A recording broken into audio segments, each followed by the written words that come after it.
तो आज हम सीखेंगे difference between DBMS and file system.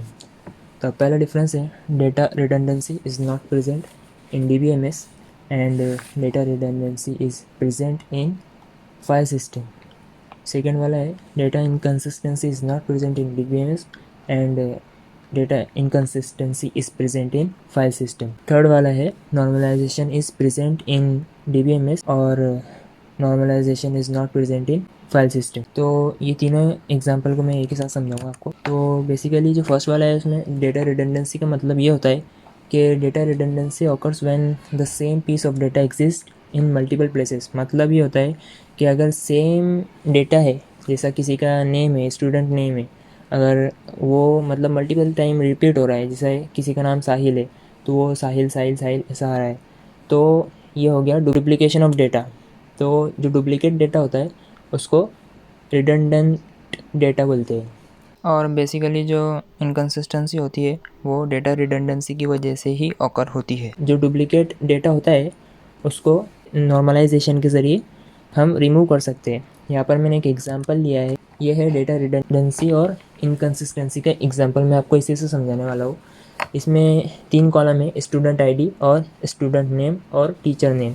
Student ID है 1 2 3 और स्टूडेंट नेम है मुकेश, रोहित और राजू, और टीचर नेम है पूजा, लीना और पूजा। तो ये जो 2 एरो दिख रही है आपको, यहाँ पर पूजा 2 बार आया है, मतलब ये रिपीट हो रहा है और मल्टीपल कॉपी सेम डेटा की है, मीन्स यहाँ पर क्या हो रहा है, डेटा रिडंडेंसी। तो अब इसको रिमूव करना है तो हम लोग ये वाली इमेज देखते हैं। इसमें क्या है, एकदम क्लियर बताया गया है। जो कि नॉर्मलाइजेशन होता है वो एक टेबल के 2 या 2 से ज़्यादा टेबल बनाता है और उसको डिवाइड कर देता है ताकि डेटा रिपीट ना हो। अब यहाँ पर स्टूडेंट आईडी और स्टूडेंट नेम का एक अलग टेबल बना दिया है और टीचर आईडी और टीचर नेम का एक अलग टेबल बनाया है। टीचर आईडी दे दी गई है। फिर बाद में क्या हुआ, इन दोनों को मर्ज कर दिया गया और यहाँ पे टीचर नेम हम पहले यूज़ कर रहे थे ऊपर के टेबल में, तो अब यहाँ पे नीचे के जो नॉर्मलाइज्ड टेबल है हमारा जनरेट हुआ है बाद में, तो उसके अंदर हम टीचर आईडी यूज़ कर रहे हैं। तो बेसिकली यहाँ पर भी आपको नज़र आ रहा होगा कि यहाँ पे 1 1 भी रिपीट हो रहा है, लेकिन ये रिडंडेंट डेटा नहीं है, ये नॉर्मलाइज्ड किया हुआ डेटा है।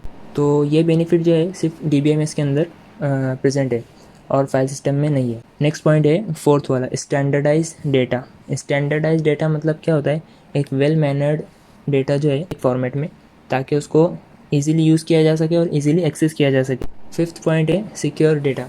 सिक्योरिटी जो है तो DBMS के अंदर प्रेजेंट होती है और फाइल सिस्टम के अंदर प्रेजेंट नहीं होती है, क्योंकि एक सिक्योर्ड सिस्टम है DBMS और ये फाइल सिस्टम सिक्योर नहीं है। नेक्स्ट पॉइंट है सिक्स्थ वाला, data backup and recovery. DBMS के अंदर बैकअप और रिकवरी प्रेजेंट होती है क्योंकि सॉफ्टवेयर के सर्वर पे डेटा स्टोर होता है। और हम फाइल सिस्टम में देखें तो बैकअप और data recovery not present, means backup और डेटा रिकवरी प्रेजेंट नहीं होती, क्योंकि अगर ये जो डेटा है ये हार्ड डिस्क पर या SSD पर स्टोर होता है, और अगर SSD और हार्ड डिस्क करप्ट हो गई या टूट गई या कुछ भी होगा उसके साथ, तो हमारा सारा डेटा लॉस हो सकता है। इसके लिए ये ऑप्शन इसके अंदर नहीं है।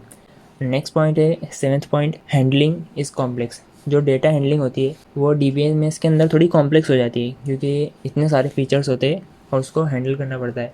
और हम फाइल सिस्टम में देखें तो डेटा हैंडलिंग जो है वो इजी हो जाता है थोड़ा। एट्थ पॉइंट है कॉस्ट। जो है तो DBMS के अंदर हाई कॉस्ट होती है और फाइल सिस्टम के अंदर लो कॉस्ट होती है, क्योंकि DBMS के थोड़े फीचर्स भी ज़्यादा है as compare to file system.